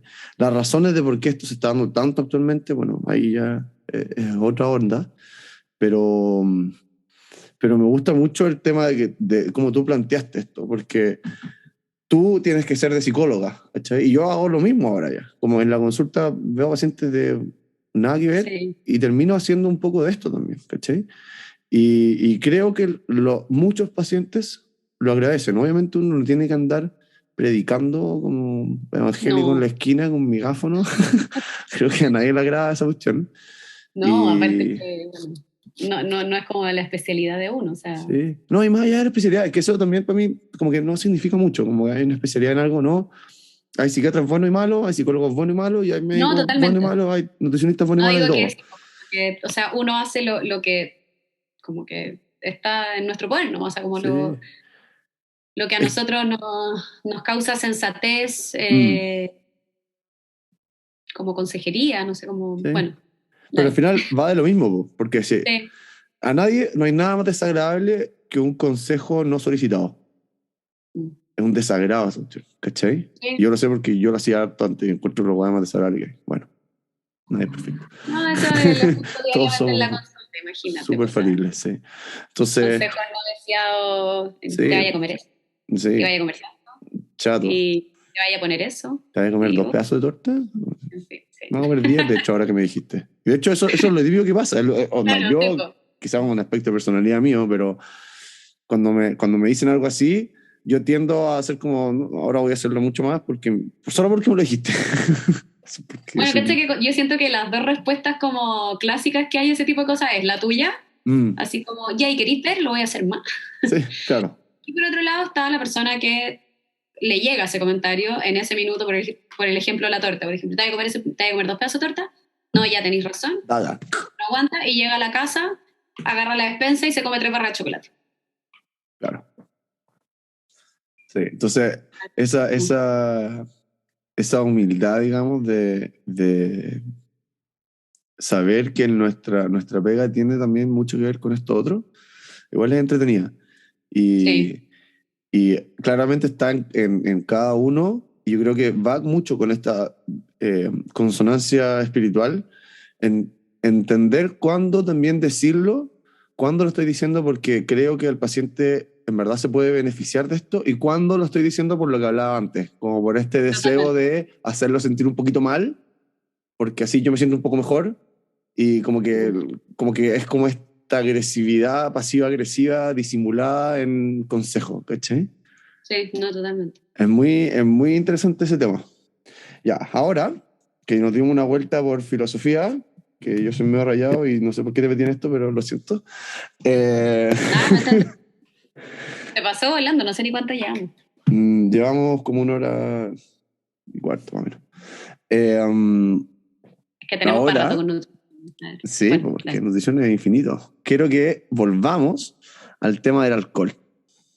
¿Ya? Volvamos de esto, esta metafísica a lo terrenal. Vamos a lo tangible.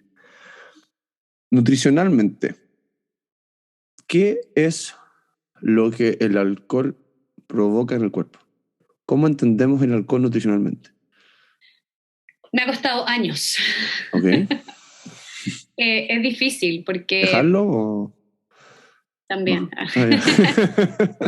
No, entenderlo, porque de hecho, nunca me voy a olvidar. La primera vez que me cuestioné esto del alcohol, no sé si fue en el colegio o mis primeros años de universidad, en un ramo que era como de laboratorio. Creo que era en el colegio, de hecho. Ujú, Teníamos que hacer una investigación así como de hacer una tabla nutricional de algo. Y nosotros lo elegíamos y tenía que hacer todo el procedimiento para lograr la tabla nutricional de macronutrientes. Y yo dije, ujú, lo voy a hacer con alcohol. Onda, no sé, pisco. Ya. ujú. Y no tenía nada, pues. Todo era cero. Cero, Ah, cero carbohidratos, cero grasa, cero proteína. Era como, no entiendo, ¿qué es esto? Como, claro. tiene que ser algo, sí, aparte tiene calorías, como que, si no Mm, sería cero calorías. mm. Eh, Agua. bueno, y después en la universidad tuvimos, claro, ciertas enseñanzas, pero nunca, te lo juro, que es como tema así cuando lo hablamos en el grupo de WhatsApp de las amigas nutricionistas. Ujú, Siempre es como que aprendemos algo nuevo, o hay que volver atrás a repasar porque es un mundo. mm, Primero, el alcohol en sí, a ver, se le llaman como las calorías vacías. ujú, Lo que te decía, como que si uno ve un etiquetado nutricional, que ese es el gran problema de por qué también la ley de los sellos y estas cuestiones no aplica para los alcoholes, mm. es No, porque nunca lo había también no pensado. tendría sello, no tendría nada. Po. Nunca lo había pensado, Tienen claro. que hacer un etiquetado especial a eso. Entonces, claro, se dicen las calorías vacías por esto mismo, porque si uno ve un etiquetado nutricional son cero calorías, pero no es así. Eh, a ver, el daño al organismo que preguntaba y principalmente es los efectos que tiene el alcohol, más allá de lo nutricional del alcohol. No sé si me Ujú. explico. Como los efectos que tiene el etanol en el organismo. Un efecto tóxico directo. Claro. ¿Ok? Y nutricionalmente, a ver, ya, así para hacerlo más simple, porque es que es mucha información esto, pero el alcohol en sí, el etanol, aporta calorías, ¿ya? Ujú, Que son 7 calorías por gramo. Para tener una idea, los carbohidratos y las proteínas aportan 4 calorías por gramo, kilocalorías por gramo, y ujú, las grasas 9. Entonces lo ujú, tenemos entre los carbohidratos, la proteína y las grasas. ujú, Entonces primero tenemos este aporte calórico directamente del alcohol, que no ujú, es como medible, por eso no está en el etiquetado nutricional, pero en el cuerpo sí se traduce a elementos que generan calorías. ujú, Y aparte tenemos dos tipos de alcoholes, básicamente, que son los que tienen carbohidratos como residuales, la ya. cerveza, los espumantes, los vinos, que en el fondo tienen alcohol, pero aparte se fermentan azúcares, ¿ya? O algún tipo de carbohidrato para generar este alcohol y quedan carbohidratos dando vuelta en esa bebida, O sea, ¿ya? como calificación general, los fermentados. Claro, Ok. pero sí, es que los destilados también hay procesos de fermentación, pues, pero Ya, ok. igual hay Ujú. fermentación de la uva, pero no Pero quedan no hay carbohidratos destilación. residuales, Mm, claro, claro. ¿ya? Ujú, Entonces, por ejemplo, en una cerveza tenemos las calorías que provienen netamente del grado alcohólico, que es la cantidad de etanol que tiene la bebida alcohólica, y de los carbohidratos de la cerveza que quedan no fermentados, ujú, ¿ya? Y de los destilados es simplemente alcohol. ujú, Ahora, normalmente una cerveza o un vino tienen menor contenido calórico que un destilado porque el grado alcohólico es mucho menor ujú, y no es tanto en 350 cc o una copa de vino 150, 200 ml, de carbohidratos residuales versus una bebida alcohólica de 35 o 40 grados alcohólicos. ¿Me explico? No sé si quizá... Sí, perfecto. Para tratar de expresar lo que entendí yo. Entonces, en la graduación alcohólica, que son los gramos de alcohol por 1000 ml de la sustancia que hay, o sea, por ejemplo, si yo planteo algo que tiene 3,5 grados de alcohol, es que cada 1 litro de X tiene 3,5 gramos de alcohol, de etanol puro, si pudiéramos extraerlo. La diferencia entre la graduación alcohólica de una cerveza o un vino o un fermentado común con los destilados es tal que los carbohidratos residuales que tienen no alcanzan a compensar esa diferencia calórica. O sea, si hacemos un delta y ponemos 40 grados de alcohol en 200 ml, menos 3,5 grados de alcohol nos da 36,5, y a eso le tuviéramos que además, o a eso lo comparamos con la cantidad de carbohidratos que quedan en la cerveza, ganan en calorías estos 36,5 gramos de alcohol versus no tengo idea, Aparte que 2 el alcohol gramos tiene de menos carbohidratos que hayan. Sí. Claro, ya, perfecto. Ok.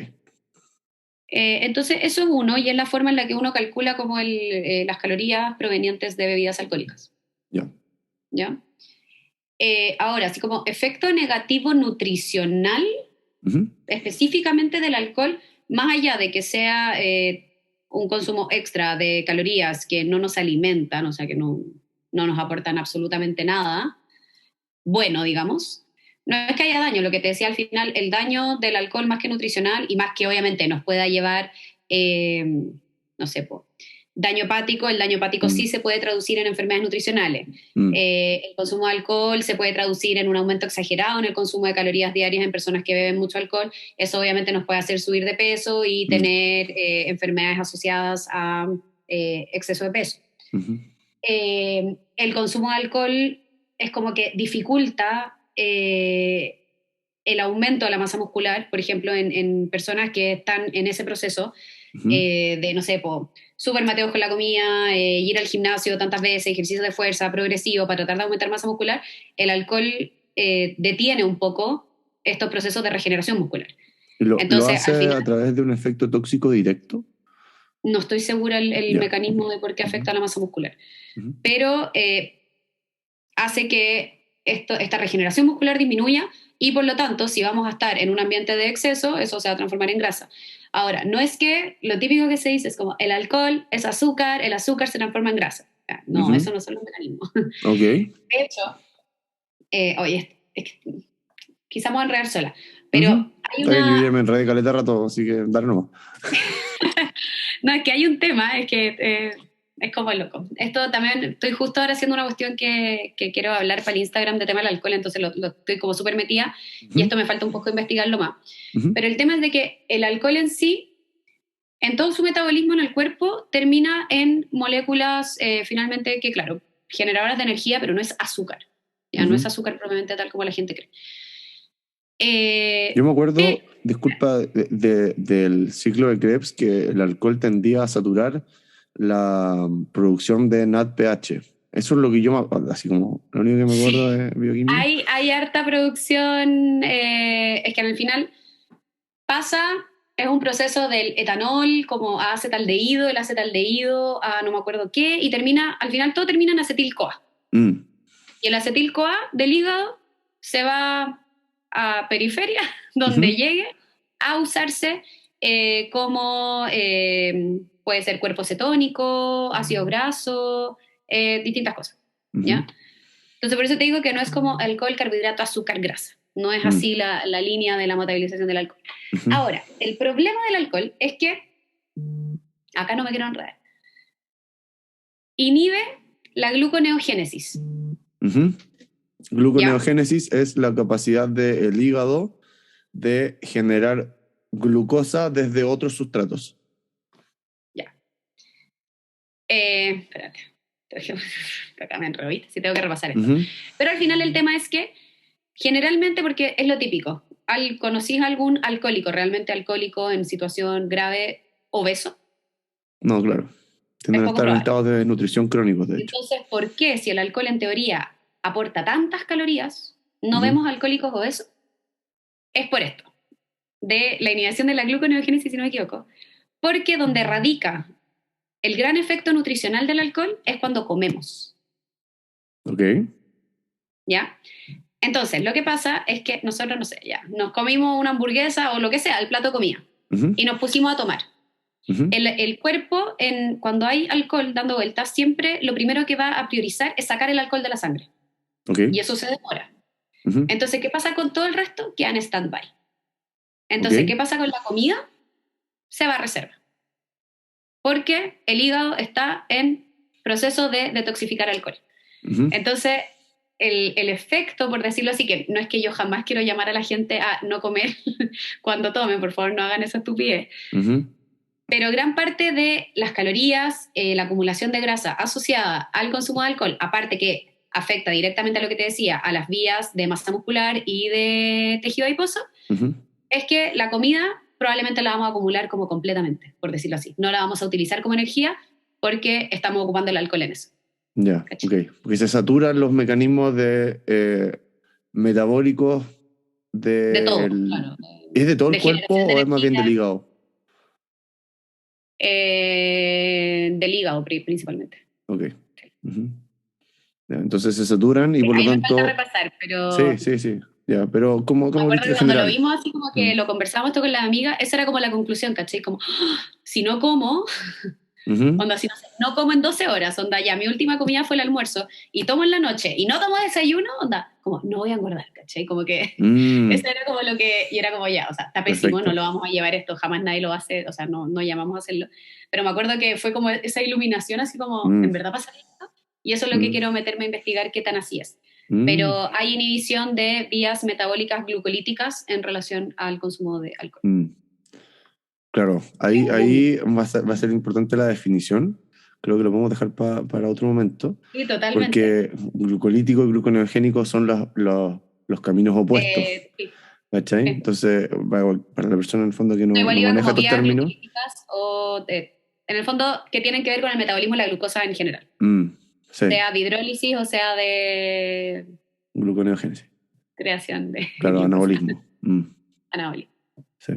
Sí, porque para entender, para la gente en general, digamos, glucolisis, todo lo que es lisis es rotura. Por lo tanto, glucolisis es rotura de glucosa. Eh, Glucógeno. Glucogenólisis es la rotura del glucógeno, que es una forma de guardar la glucosa en el cuerpo. Y génesis es creación, que lo podemos saber por diversas situaciones que usan ese prefijo, sufijo o de otra forma. Y por lo tanto, glucogénesis, creación de glucosa, y gluconeogénesis es creación de nueva glucosa. Lo que se usa así, entiendo yo, la verdad es que nunca lo había cuestionado, pero se usa así porque el sustrato no necesariamente viene de un carbohidrato, sino que puede venir de aminoácidos o de otras cosas. Entonces, gluconeogénesis como formación de nueva glucosa a partir de sustratos que no son necesariamente carbohidratos en su esencia. Es ahí lo que la gente no se cuestiona cuando hacen estas dietas altas en proteínas o se meten suplementos proteicos, Mm, porque sí, claro. al final no siempre es la mejor opción. Pasémonos directo Pero a eso eso. también es otro tema, otro tema, otro A tema. ese mismo tema me quiero meter el tiro. Em, Proteínas. ¿Por qué la proteína tiende a ser como el macronutriente que, con mejor reputación? ¿Ya? O sea, la reputación puede haber salido de miles de lados, Mm. está No vamos a citar a Arjona, pero... ya. principalmente por la fobia a los carbohidratos. O sea, y eso sí que es Ok. fobia mundial a los carbohidratos. Mm. Sí, ahí Primero, le yo creo que tenemos su miedo. reputación. Mm. ¿Ah? Ahí le tenemos Sí, miedo miedo. real a Mm. los carbohidratos. Son el demonio. Mm. Entonces, yo creo que, claro, reputación inicial va por ahí. Ahora, en salud, eh, es como. No, es que en verdad son todos importantes, solamente que es como el que no podemos olvidar por nada del mundo, Ujú. para mí, ¿cachai? Ujú. Los carbohidratos son más dispensables, Ujú. ¿ya? Si tenemos una alimentación, por ejemplo, una alimentación saludable puede contener un 50% de aporte de carbohidratos, un 60%, un 45%, un 35%. Ok. ¿Ya? Como que vamos a tener quizá una alimentación más low carb, más tipo baja en carbohidratos, pero saludable, increíble. Las proteínas no están así. Las proteínas hay que asegurar un mínimo.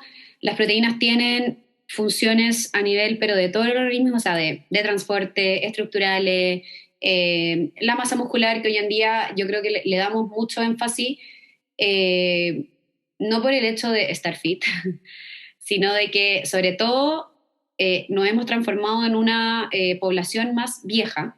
Ujú. Antes, no sé, teníamos una pirámide donde iba primordiando como las poblaciones más jóvenes y teníamos pocos abuelitos. Y hoy en día somos como un cuadrado. Mm. ¿Ya? Entonces tenemos mucha población adulto mayor, Como que se condice con donde... nuestra condición nutricional esta lucha. ¿Ah? Se condice con nuestra condición nutricional. Y pasamos de ser También. más bien estilizados a ser más bien cuadraditos. Es verdad. Bueno, la cosa es que, sobre todo en adultos mayores, como ha crecido la población y el envejecido, o sea, claro, la gente de mayor edad, se ha visto que hay muchos problemas de salud asociados a un mal cuidado de la masa muscular o Mm. por baja masa muscular. Mm.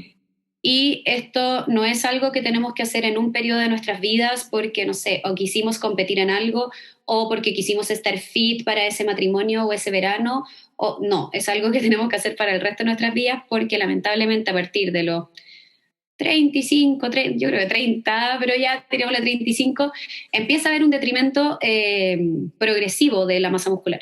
Mm. Y cuando ya llegamos a la edad de los 60 años para arriba, empieza a pasar que empieza a infiltrarse la grasa en la masa muscular, Mm. ¿ya? Y eso es como lo peor que puede pasar. Entonces, por eso vemos también tantos abuelitos como jóvenes, o sea, no sé, pensando no sé, pues que hoy en día la expectativa de vida, ¿cuánto? Sí o sí estará sobre 80, yo creo. Mm. Y Estamos por vemos ahí. personas de 70 años con burritos, Mm.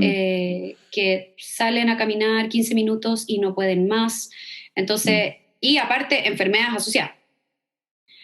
Entonces yo creo que por todo esto, como que se ha aprendido a darle una importancia a las proteínas, que obviamente son una de los principales componentes que nos ayudan en la regeneración muscular y a mantener nuestra masa muscular.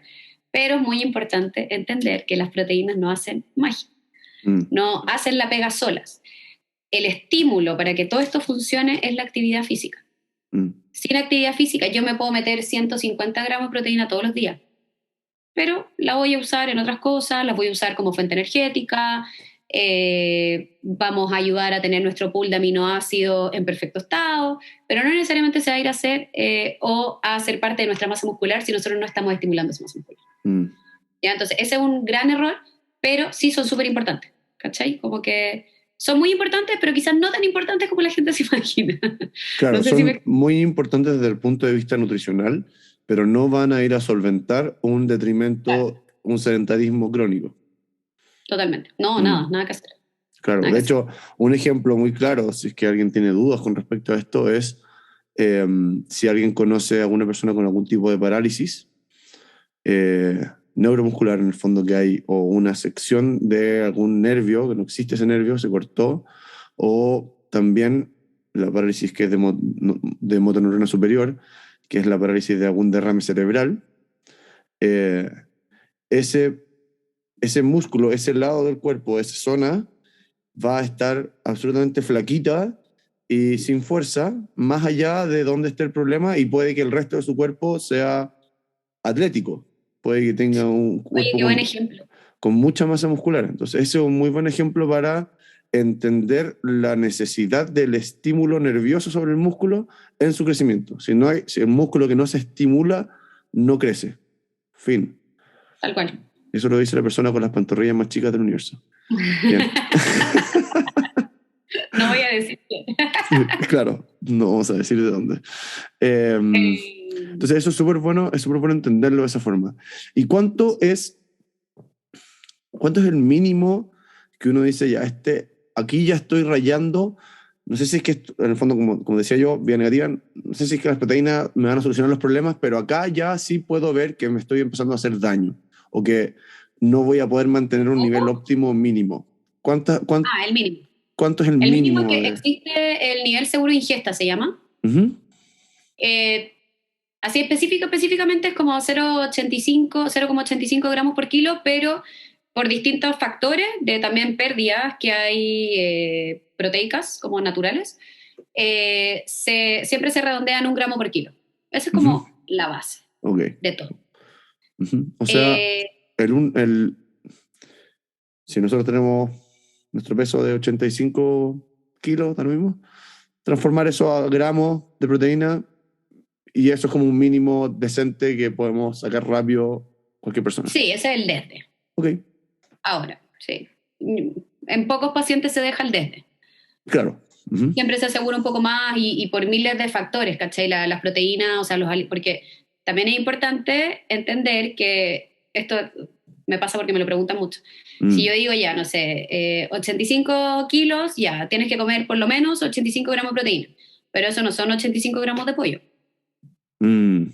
Ya, ¿ya? ok. Importante. O sea, existen los alimentos altos en proteínas, como son las carnes, el huevo, los pescados, la soya, etcétera. Lácteos. Los lácteos sí, más medios, Sí, más pero o menos. Ok. sí. Ujú. Eh, entonces, importante que no es llegar y traducir así como a gramaje de carne, Ujú. ya que como el error que se suele usar. Perfecto. Cuando tú hablas Lo de... que te estaba diciendo, Ah, perdón, dale, dale. no, lo que te iba a decir era como que generalmente uno deja más. Eh, la primera razón, porque las proteínas aportan saciedad, y en el mundo en que nos vivimos, Ujú. todos sufrimos de hambre, o sea, o no sé si sufrimos de hambre, pero todos siempre queremos comer más. Tu Es como el mal cerebro, del ser humano hoy en día, sí, es sea lo que la razón que hablábamos. sea. El mal Digámosle del... hambre, digámosle ansiedad por Mm, comer, digámosle ganas, digámosle porque es rico, placer, lo que sea, mm, pero siempre todos queremos comer más de lo que comemos o de lo mm, que sentimos que tenemos que comer. mm, Entonces las proteínas y las grasas tienen un factor de saciedad a nivel alimentario mucho más alto que el de los carbohidratos. mm. Entonces obviamente ahí es importante hacer un aumento un poco en estos grupos alimentarios para que la alimentación y las pautas y todo y una alimentación saludable también sea saciante, si no, imagínate. Mm. ¿Qué diferencia tienen las proteínas en este componente de saciedad? Principalmente tienen que ver con la velocidad del vaciamiento gástrico, ¿Ya? ¿Ok? cómo Ujú. afectan ahí. El Eh, vaciamiento gástrico, para que la gente entienda, es la velocidad a la que la comida que ingresó al estómago Va sale saliendo. del estómago. Exacto, pasa al intestino. Sigue su trayecto, digamos. Ujú. Entonces, al final, la saciedad normalmente está asociada a eso, a los estímulos de los alimentos en el estómago. Porque ya cuando pasaron Mm, al intestino ya igual podemos tener sensaciones de que nos sonó la guata o mm, volver a tener hambre, etcétera. Pero principal está en eso, la distensión gástrica, en todo esto, todo lo que pasa a nivel estomacal en la digestión. mm, Y las proteínas y las grasas tienen un vaciamiento gástrico, claro, una velocidad de vaciamiento gástrico mucho menor que mm. el de los carbohidratos, o sea, se demoran más. Ok, Y, perfecto. y ahí también importa también el orden en el que comemos las cosas, y eso también influye en miles de cuestiones, Ok. en temas de insulina, glicemia. Siempre, o sea, y esto ahora también lo vi full en el diplomado, eh, para mí antes era, por supuesto que todo se mezcla en el estómago, o sea, estamos Mm, comiendo y llega esta bolsa que sí. crece y se achica a medida del día, o sea, el que se ajusta en el fondo a lo que Ujú, vamos comiendo, y se mezcla todo nomás, pues, y llegan o sea, a este ácido en el fondo y se mezclan las cosas. Pero ujú, al parecer no están así, tampoco es una cuestión que queden en cada la comida, mm, pero se ha visto que si consumimos primero los carbohidratos, sobre todo si es que estos son como refinados, así como arroz blanco, fideos blancos, harina blanca, etcétera, que tiene menor cantidad de fibra, por eso se recomienda también incluir alimentos integrales, ujú, porque también la fibra ayuda a enlentecer el vaciamiento gástrico. mm, Se ve que hay un vaciamiento gástrico más acelerado a que si partimos por vegetales altos en fibra, así como el plato de ensalada, ujú, y las proteínas. Y las grasas que mm. siempre van como más mezcladas, uno si no fuera, no sé, pues porque de repente uno le tira un par de frutos secos o algo, normalmente las grasas van asociadas como a los alimentos que estamos comiendo. Y el aceitito con el que cocinamos o que le echamos a la ensalada, etc. Más allá de un alimento propiamente tal, así como grasoso. Mm. Entonces, aparte de que el orden de los alimentos afecta en el vaciamiento gástrico y por lo tanto en la saciedad, el vaciamiento gástrico también se asocia a los pics de insulina y glicemia postprandial, que en el fondo es post-alimentación. Entonces, cuando hay un vaciamiento gástrico más lento, estos pics también son más lentos, porque las cosas se van absorbiendo, metabolizando, digiriendo de forma más lenta. Entonces, todo funciona más lento y todo es como más bonito, más saludable, etc. Entonces, al comer primero los carbohidratos, aparte de que probablemente vamos a sentir menor saciedad, lo que va a hacer que sintamos hambre más temprano o en menos horas post-alimentación, va a hacer que pase todo más rápido al intestino y que por lo tanto se absorban las cosas más rápido y aumenten los niveles de insulina y glicemia post-alimentación. Entonces, como que el orden de las comidas sí influye. Claro. Es algo, principalmente, yo no hincho mucho con esto en personas así como que en general tienen buenos hábitos, hacen actividad física, son personas que se mantienen sanas. Yo no hincho mucho, pero sí lo uso por mucho con mis pacientes con resistencia a la insulina. Claro, tiene sentido. Así como mini tips, ¿cachai? Como ya, vamos trabajando hábitos de a poco y les voy, como no sé, pues ya, el primer control van bien como lo primero, ya, les funcionó la pauta, vamos bien, se acostumbraron, bajó la ansiedad, ya. Ahora vamos a probar esto nuevo, ¿cachai? Como parte por la ensalada, ahora en invierno, bueno, parte por la parte proteica del plato. Obviamente no hay que volverse locos, si de repente, no sé, nos vamos a comer un pastel de choclo, no voy a estar dieteando para comerme el pino primero y el choclo después, no. Pero si se puede, es mucho mejor hacerlo de esa manera. Claro. Esto es otra, por ejemplo, de las maravillas que cuando uno analiza de forma evolutiva las cosas, se puede dar cuenta, por ejemplo, con lo que hablábamos antes de cultura, que es muy clásico, que las abuelas te sirven como una entrada de ensalada primero y después viene el plato. Y esto es lo que muchas veces estas culturas, estas tradiciones culturales, no tienen necesariamente en su momento una explicación de este tipo, así como eh, química, biológica, pero sobrevivieron por algo. Entonces es entretenido como darle una vuelta de ese lado. Estamos para cerrar, porque si no nos vamos a quedar conversando como 3 horas más. Sí. No, es que Bueno, no es malo aparte. Quería hablar de varios temas más, pero lo vamos a dejar para otro momento. ¿Qué ha sido algo que tú creías firmemente y que has cambiado en tu visión, nutricionalmente hablando? O si quieres Deja personal, acordarme, pero muchas cosas. Algo que se te venga a la mente.